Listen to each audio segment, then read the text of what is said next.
Et salut à tous, c'est Axel. Aujourd'hui on se retrouve dans une vidéo un peu différente, ce serait plus une sorte de commentaire, voilà. Donc là en fond vous avez du Dying Light The Following, qui est un jeu plutôt sympa auquel je suis en train de jouer en ce moment.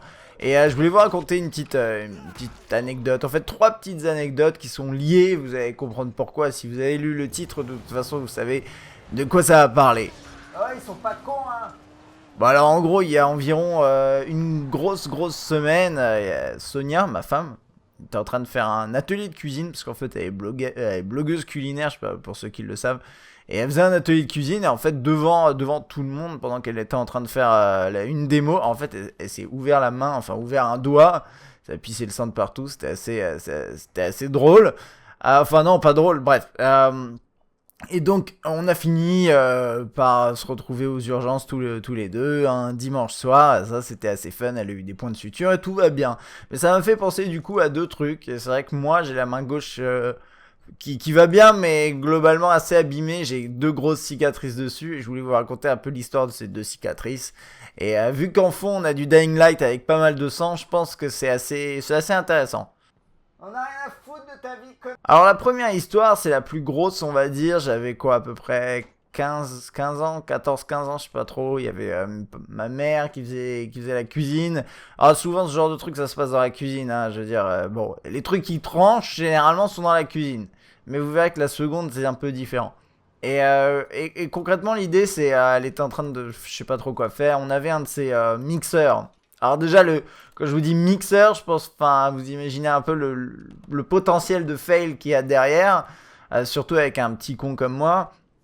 Et donc on avait un mixeur, on en a plein, mais on avait un mixeur, vous savez, c'est les mixeurs où c'est une sorte de petit récipient en plastique, et dedans vous mettez la lame, et en fait quand vous appuyez dessus, eh bien ça s'enclenche, et quand vous arrêtez d'appuyer, eh bien ça s'arrête. Et l'idée c'est que normalement, eh bien quand il n'y a pas de pression dessus, bah, il se met pas en marche, donc normalement c'est mieux pour la sécurité. Alors bref, elle était en train de faire un truc, je sais même plus, c'est pas très important. Après, je crois que c'était des crustacés dedans. En plus, ça avait l'air dégueu, mais bref.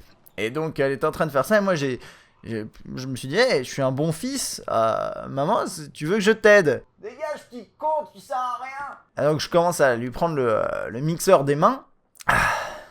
Et je sais pas, là, en fait, souvent dans ce genre d'incident, vous avez du mal à vous rappeler ce qui s'est passé. Vous avez du mal à vous dire, mais pourquoi j'ai fait ça? Comment ça a pu arriver? Qu'est-ce qui s'est passé? En fait, les choses se passent vite. Et souvent, c'est bien trop tard pour réfléchir et se dire, mec, mais qu'est-ce que t'as fait au final? Mais qu'est-ce que t'es stupide? Alors, donc, figurez-vous que, je sais pas, elle arrivait pas à faire fonctionner le mixeur. Et je l'ai pris, il était branché, hein. Donc vous imaginez, c'est un mixeur avec donc la lame qui ressort et une poignée au-dessus, et normalement vous la mettez dans un récipient, il faut appuyer. Et donc je prends le mixeur, comme ça, à une main, la main droite, là, avec le mixeur dans la main droite, et la main gauche, je sais pas pourquoi, je pose le mixeur sur ma main, la lame sur ma main, honnêtement, je peux pas vous dire ce qui s'est passé dans ma tête, j'étais mais vraiment d'une stupidité sans nom, et en fait j'ai appuyé. Donc il s'est mis en marche avec la lame sur ma main gauche. Honnêtement, quand je vous dis ça, mais vous dites, mais le carnage, Axel, pourquoi t'es vivant? Et là, vous regardez mes vidéos, vous dites, mais tes mains, elles sont normales. Ouais, alors en fait, j'ai eu de la chance. C'est-à-dire qu'en gros, il y a mon majeur qui s'est fait blerf. Il y avait du sang partout, c'était dégueulasse. Mais en gros, l'idée, c'est, j'ai appuyé, ça a mis un petit coup, mais bien sûr, j'ai lâché direct.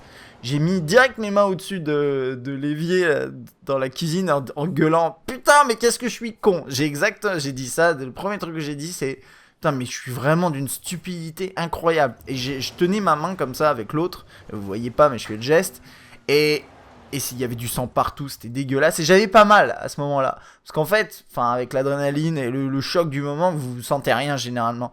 Et après j'ai commencé à enlever, j'ai passé ma main sous l'eau pour pas nettoyer, je voulais pas mettre du sang partout, c'était ridicule. Mais là je commence à voir que c'est franchement assez trash.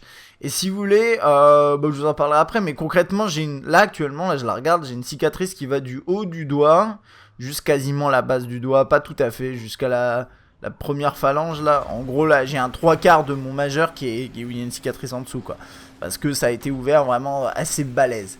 Alors donc voilà, j'étais à la limite de tomber dans les pommes, ça m'arrive ce genre de truc quand il y a du sang partout. Du coup mon beau-père qui me donne un verre de cognac, là c'est resté dans les histoires de la famille, le fameux verre de cognac. Et honnêtement, ça marche bien, hein. Même pour un gosse, vous en foutez, ce qui compte, c'est qu'il tombe pas dans les vapes. Bon, peut-être pas les petits quand même, mais genre, un ado, vous lui donnez un petit verre d'alcool fort, ça se passe bien, quoi. Donc nous voilà en bagnole, tous les trois, la soirée gâchée visiblement. Et moi j'avais genre des torchons de cuisine plein de sang autour de ma main dans la bagnole en train de parler tranquillement. Parce que je sais pas pourquoi, j'avais pas mal encore à ce moment-là. Et ma mère qui était un peu plus en panique, qui nous emmène aux urgences. Et c'est là que ça a commencé à devenir intéressant parce que aux urgences le gars il dit bon bah va falloir regarder.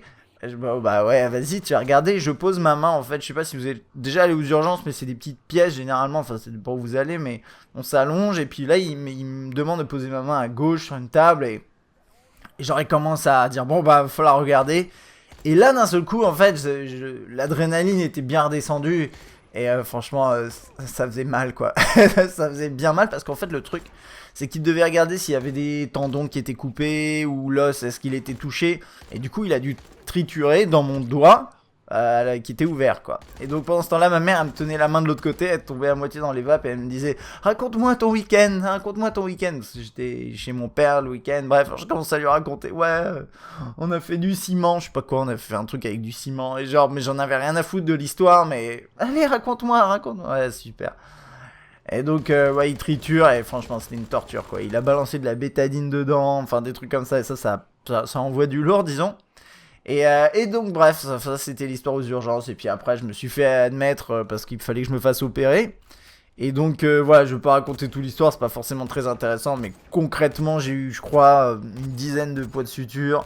La cicatrice, honnêtement, elle est dégueu. Quand là, je la regarde, elle est vraiment pas belle, mais il y avait pas trop de possibilités, c'était vraiment trash.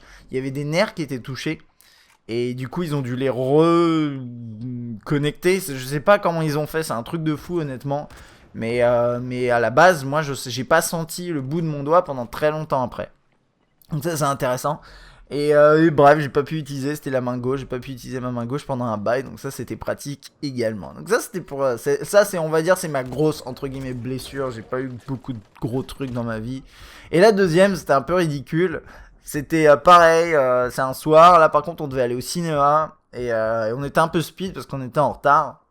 Et pareil, c'était avec ma mère et mon beau-père. Et on a un chien, enfin ils ont un chien même, on avait un chien à l'époque qui est mort depuis. Qui s'appelait Baggy d'ailleurs. Si vous m'avez déjà vu en ligne, parfois mon pseudo c'est Baggy, nous, ça vient de là. Et donc bref, ma mère elle me dit Axel, faut donner à manger au chien, va chercher. Et en fait, ils ont une cave. Et je descends en chaussettes dans les escaliers de la cave. J'avais pareil 15-16 ans. Et en fait, mon chien il avait une gamelle, mais c'était pas une gamelle en métal ou quoi que ce soit, c'est une gamelle en sorte de céramique chelou. Mais je sais pas pourquoi on avait cette merde, mais on avait ça. Et donc, je cours dans les escaliers avec les croquettes dedans, mais vous imaginez bien. Je tombe, bah, je glisse bien entendu, la gamelle elle s'explose par terre, il y a des morceaux tranchants qui volent dans tous les sens.